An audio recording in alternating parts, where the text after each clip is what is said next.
Okay, तो ये है गुलिवर, शर्मीला, आलसी और डरपोक इंसान। सुबह 7 बजे उठकर इसे जाना होता है अपने ऑफिस, क्योंकि न्यूयॉर्क सिटी की एक न्यूज़पेपर कंपनी में गुलिवर करता है जॉब, वो भी सिर्फ मेलिंग डिपार्टमेंट का हेड बनकर। अब एक दिन गुलिवर के ऑफिस में डैन क्विंट नाम का एक नया एम्प्लॉयर आता है, जिसकी गुलिवर से दोस्ती हो जाती है। अब क्योंकि गुलिवर उसका सीनियर है और डैन उसका जूनियर, इसलिए गुलिवर खुद को ओवर स्मार्ट दिखाने की कोशिश करता है, जो कि असल में वो एक फुद्दू किस्म का आदमी है। और ये है मिस डार्सी, जिसके ऊपर गुलिवर अपनी जान छिड़कता है। कई सालों से बेचारा डार्सी के साथ स्वयंवर रचाने के सपने देख रहा है, लेकिन दिल की बात जुबां तक लाने की हिम्मत कहाँ बेचारे में। अब एक दिन गुलिवर के पास डैन आता है एक नोटिस लेकर और उसे बताता है कि मेरा प्रमोशन हो चुका है, आज से मैं इस मेलिंग डिपार्टमेंट का हेड हूँ और अब से तुम मेरे जूनियर हो। ये जानने के बाद बेचारे गुलिवर को शौक लगता है, क्योंकि सालों से वो इस ऑफिस में रगड़ रहा है, लेकिन उसका तो कभी प्रमोशन नहीं हुआ और ये कल का लौंडा आते ही बाजी मार गया। गुलिवर का लटका हुआ चेहरा देख डैन उससे कहता है कि बेटा, तुम्हारे अंदर कोई कमी नहीं है, बस तुम हो एक फट्टू इंसान जो कभी अपने लिए कुछ भी नहीं बोल पाता, और इसीलिए आज तक डार्सी भी तुमसे दूर है। अगर ऐसा ही रहा तो वो जाएगी किसी और के साथ और तुम करना प्यार उसके बच्चों के साथ। अब क्योंकि डैन ने गुलिवर की हिम्मत को ललकारा था, इसलिए गुलिवर को आता है गुस्सा और वो पूरी हिम्मत के साथ जा पहुंचता है डार्सी के ऑफिस में। लगता है आज तो गुलिवर अपने दिल की बात कह कर ही रहेगा, लेकिन ये क्या, गुलिवर की तो फिर से हवा निकल गई और वो दुम दबा के ऑफिस से जाने लगा। तभी डार्सी की नजर गुलिवर पर पड़ती है और वो उससे पूछती है, तुम यहाँ पर कैसे आए मोटू राम। अब बेचारा गुलिवर हड़बड़ी में एक ट्रैवलिंग फॉर्म उठा लेता है। ये देख डार्सी उससे कहती है, अरे वाह, तुम्हारा भी ट्रैवलिंग में इंटरेस्ट है, और गुलिवर को ट्रैवलिंग के ऊपर कुछ आर्टिकल लिखने को कह देती है। गुलिवर बेचारा जो कभी न्यूयॉर्क से बाहर ही नहीं गया, वो कैसे ट्रैवलिंग पर कुछ भी लिख सकता था, पर क्योंकि डार्सी मैडम ने कहा है इसलिए गुलिवर पीछे भी तो नहीं हट सकता था। घर पहुंचकर गुलिवर का हाल कुछ यूं होता है कि आगे कुआं पीछे खाई, हर तरफ से आफत आई। लेकिन फिर गुलिवर को आता है एक आइडिया और कंप्यूटर पे जाकर वो शुरू करता है कॉपी पेस्ट का काम। अगले दिन गुलिवर पूरे कॉन्फिडेंस के साथ डार्सी को अपने आर्टिकल्स दिखाता है जो चुराए गए थे इंटरनेट से। गुलिवर के आर्टिकल देख डार्सी हो जाती है बहुत ही ज्यादा इम्प्रेस और कहती है, तुम कहाँ थे अब तक छुपे रुस्तम। इसके बाद डार्सी गुलिवर को अपना एक प्रोजेक्ट दे देती है जिस पर वो खुद काम करने वाली थी, और ये प्रोजेक्ट था बरमूडा ट्रायंगल में जाकर उसके ऊपर रिसर्च करते हुए आर्टिकल लिखना। गुलिवर इसके लिए फटाक से राजी हो जाता है, क्योंकि उसके ख्यालों की मलिका उससे इम्प्रेस हुई जा रही थी। अब यहाँ से गुलिवर जा पहुंचता है बरमूडा, जहाँ एक बोट उसका इंतजार कर रही थी। बोट में बैठकर गुलिवर फुल एंजॉय के साथ आगे बढ़ता है, कई सारी कोल्ड ड्रिंक खाली कर देता है और फिर रोबोट बनाने वाली एक बुक को पढ़ने लगता है। लेकिन बुक पढ़ते पढ़ते गुलिवर को नींद आ जाती है। कुछ देर बाद गुलिवर की आंख खुलती है तो उसके सामने एक समुद्री तूफान होता है। गुलिवर की आंखें और मुंह सब के सब फटे रह जाते हैं और वो अपनी बोट समेत उसी तूफान में कहीं गुम हो जाता है। अगले दिन गुलिवर को होश आता है तो उसकी बॉडी पर चींटियां जैसे कुछ रेंग रही होती हैं। वो सर उठाकर देखता है तो ये तो इंसान होते हैं जो बिल्कुल कीड़े मकोड़े जितने साइज के थे। गुलिवर की पूरी बॉडी रस्सियों से बंधी हुई थी और उस नन्ही फौज का कैप्टन जनरल एडवर्ड गुलिवर को बताता है, तुम पर इल्जाम है कि तुमने हमारे जानी दुश्मन ब्लेफुसियन की मदद की है, इसलिए तुम्हें कैदी बनाकर हमारे बादशाह सलामत के पास पेश किया जाएगा। गुलिवर को कुछ भी समझ नहीं आता ये सब क्या है, और वो सारी रस्सियों को तोड़कर उठ खड़ा होता है। वो सोचता है कि वो कोई सपना देख रहा है और अपनी आंखें बंद कर लेता है। तभी जनरल एडवर्ड अपना भाला लेकर गुलिवर के पैर में दे मारता है। इसके बाद पूरी सेना गुलिवर की रस्सियां पकड़कर खींचने लगती हैं, जिससे उसकी पैंट तो उतरती ही है, साथ ही वो जमीन पर गिर पड़ता है। फिर बेचारे गुलिवर को लकड़ी की गाड़ी पर लेटाकर लिलीपुट साम्राज्य में लाया जाता है। उस राज्य के बच्चे, औरतें सब गुलिवर को देखने के लिए इकट्ठा हो जाते हैं, क्योंकि उनके लिए तो गुलिवर एक राक्षस है। अब राक्षस गुलिवर को राजा के सामने पेश किया जाता है, जहां जनरल एडवर्ड राजा को बताता है कि ये राक्षस एक ब्लेफिसियन जासूस है जो हमारे दुश्मन राज्य के साथ मिला हुआ है। गुलिवर उनसे कहता है, देखो भैया, मैं कोई ब्लूफिशमैन नहीं हूँ, मुझे तो पता भी नहीं वो कौन है। लेकिन जनरल एडवर्ड उसकी ये बात किसी के भी सामने चलने नहीं देता, क्योंकि उसे अपनी बहादुरी के कारनामे दिखाते हुए राजा की बेटी प्रिंसेस मैरी को जो पटाना था। जनरल एडवर्ड गुलिवर को एक गुफा में बनी हुई जेल में कैद कर देता है, जिसमें उसे खाने के लिए घास फूस दिया जाता है। अब यहाँ पर गुलिवर की मुलाकात होती है होरोशियो नाम के एक और कैदी से, जिसकी खता ये थी कि उसने प्रिंसेस मैरी को प्यार भरी नजरों से देखा था और तब से ही उसे बंदी बना लिया गया। यहाँ जब दो कैदी मिलते हैं तो दोनों के बीच बहुत अच्छी दोस्ती हो जाती है। अब यहाँ से शुरू होती है गुलिवर की मजदूरों वाली जिंदगी। उस बेचारे को बैलों की जगह हल में लगाया जाता है और जनरल एडवर्ड उसकी सवारी करता है। फिर एक दिन लिलीपुट साम्राज्य पर दुश्मन राज्य ब्लेफुशियन हमला कर देता है और पूरे महल में आग लगा देता है। हमला देखकर जनरल एडवर्ड सब लोगों से कहता है, हमारी प्रिंसेस को हम बचाएंगे, कोई हमारे बीच में नहीं आएगा।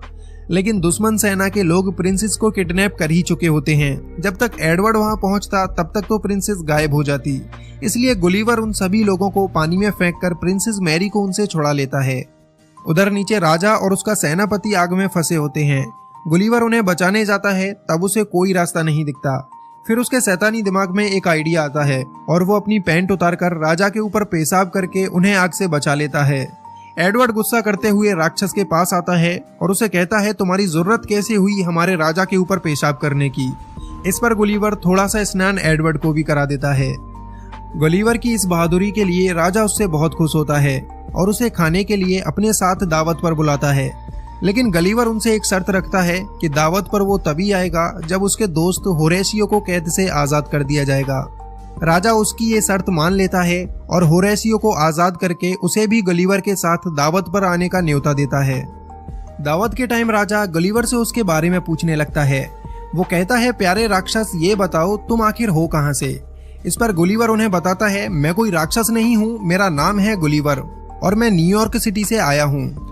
यहाँ पर सभी लोग गुलिवर को न्यूयॉर्क सिटी का प्रेसिडेंट समझने लगते हैं, जिसके बाद गुलिवर भी अपनी लंबी लंबी फेंकना शुरू कर देता है।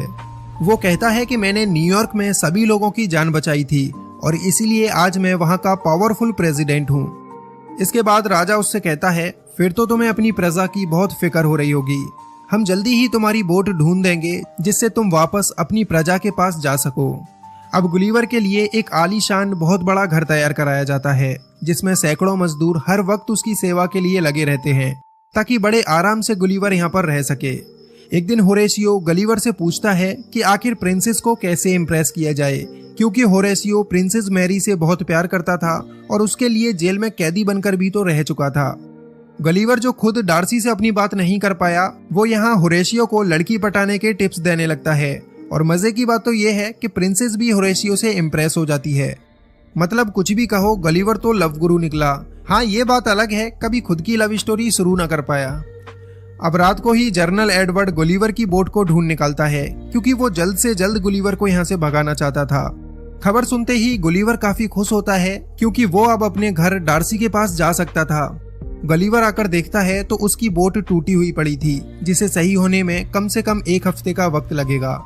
तभी उन लोगों को वहां पर गुलिवर का फोन भी पड़ा मिलता है, जो अभी तक ऑन था। गुलिवर अपना फोन उठाता है तो उसमें 12 वॉइस मैसेज पड़े थे, जो कि डार्सी के थे। डार्सी को ये पता चल चुका था कि गलीवर ने वो सारे आर्टिकल इंटरनेट से कॉपी किए थे, इसलिए वो गलीवर से काफी ज्यादा गुस्सा थी। वॉइस मैसेजेस सुनने के बाद गलीवर की हालत खराब हो जाती है। वो अब डार्सी का सामना नहीं करना चाहता था, इसलिए लिलीपुट में रुकने का ही मन बना लेता है। गुलिवर के रुकने से पूरा साम्राज्य बहुत खुश होता है, सिवाय एडवर्ड को छोड़कर। एडवर्ड नहीं चाहता था कि गलीवर यहाँ रुके, इसलिए वो राजा के पास जाकर राजा के कान भरने लगता है। इस पर राजा एडवर्ड की बात मानने की जगह गुलिवर को ही पूरे साम्राज्य का जनरल बना देता है। अब से एडवर्ड की जगह गुलिवर ही पूरी साम्राज्य की सुरक्षा देखेगा। अब एक बार फिर ब्लेफुशियन की सेना लिलीपुट पर हमला कर देती है और एडवर्ड को मौका मिल जाता है गुलिवर को नीचा दिखाने का। एडवर्ड पूरी सुरक्षा व्यवस्था को ही हटा देता है, जिससे गुलिवर लिलीपुट को दुश्मन से बचा ना पाए। हमले की खबर सुनकर गुलिवर दुश्मनों को रोकने के लिए आता है और अपने कपड़े उतारकर पानी में घुस जाता है। पानी में जाकर वो दुश्मनों को समझाता है कि मुझे कोई लड़ाई नहीं करनी, मैं वैसे ही तुम्हें मारने की एक्टिंग करूंगा और तुम यहाँ से भाग जाना। लेकिन ब्लेफुशियन के लोग गुलिवर से दोस्ती करने तो आए नहीं थे, इसलिए पूरी सेना उसके ऊपर हमला करने लगती है और ये देख एडवर्ड काफी खुश होता है। लेकिन फिर गलीवर को गुस्सा आता है और वो दुश्मन के सारे जहाजों की रस्सियां पकड़कर उन्हें पानी के बाहर फेंक देता है और एक बार फिर से गुलिवर की जय जयकार शुरू हो जाती है। राजा एक बार फिर गुलिवर से काफी खुश हो जाता है।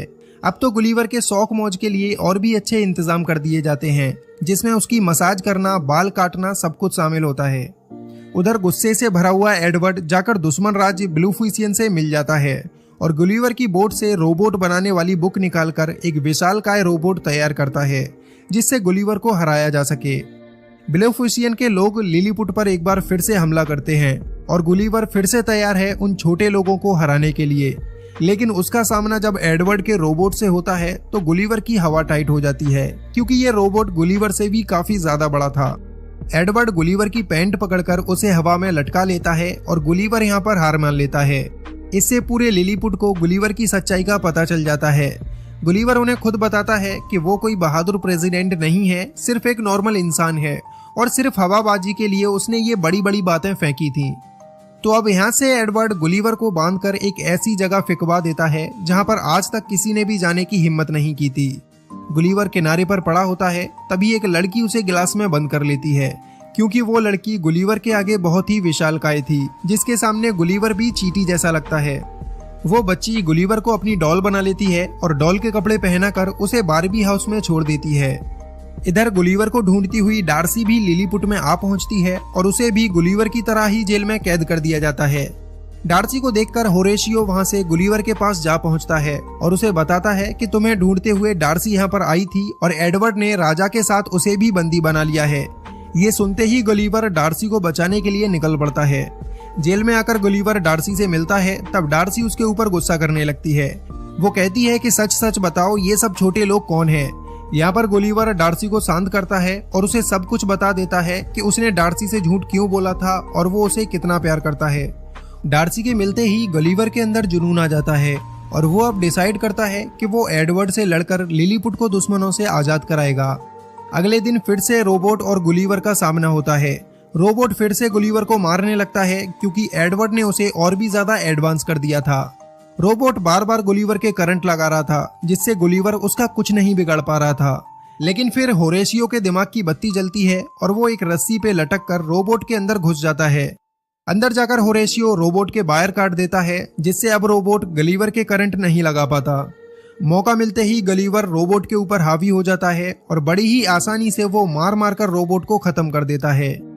लिलीपुट की पूरी प्रजा गुलिवर के लिए जोरदार तालियां बजाती है, साथ में होरेशियो के ऊपर भी फूल फेंके जाते हैं। होरेशियो की बहादुरी के लिए राजा अपनी बेटी प्रिंसेस मैरी का हाथ होरेशियो के हाथ में दे देता है। उधर डार्सी भी गुलिवर के झूठ के लिए उसे माफ कर देती है और उसका प्रपोजल एक्सेप्ट करती है। इसी हैप्पी एंडिंग के साथ ये मूवी यहीं पर खत्म हो जाती है।